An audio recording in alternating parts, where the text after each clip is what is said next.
Welcome to mega max class. நம்ம என்ன பார்க்க போகிறோம்னா 7ஆம் வகுப்பு முதல் பருவம் எண்ணியல்ல எடுத்துக்காட்டு 1.13 தான் பார்க்க போகிறோம். இதுக்கு முன்னாடி எடுத்துக்காட்டு 1.12 வீடியோ போட்டிருக்கோம். அதோட லிங்க் டிஸ்கிரிப்ஷனில் இருக்குது. பார்க்காதவங்க போய் பார்த்துடுவாங்க. இப்போ கணக்கு பார்க்கலாம். எடுத்துக்காட்டு 1.13. சித்ரா என்பவர் தன்னிடம் ரூபாய் 150 வைத்துள்ளார். அவர் ரூபாய் 225 மதிப்புள்ள ஒரு கைப்பையை வாங்க நினைத்தாள். அவர் தோழியிடம் கடன் பெற வேண்டிய தொகை எவ்வளவு? சித்ரா அவர்கிட்ட 150 ரூபா வச்சுருக்கா. கைப்பை 225 ரூபா. அவர் தோழியிடம் எவ்வளவு அவள் கடன் பெற வேண்டும் அப்படிங்கிறத தான் கண்டுபிடிக்க சொல்லியிருக்காங்க.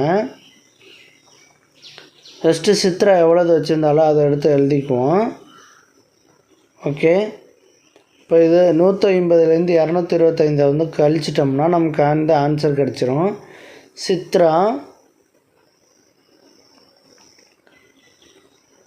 சித்ரா வைப்பு தொகை எவ்வளவு வச்சுருந்த சித்ரா? 150 ரூபாய். 150. கைப்பையின் மதிப்பு எவ்வளவு? அந்த கைப்பையோட விலை 225. கைப்பையின் மதிப்பு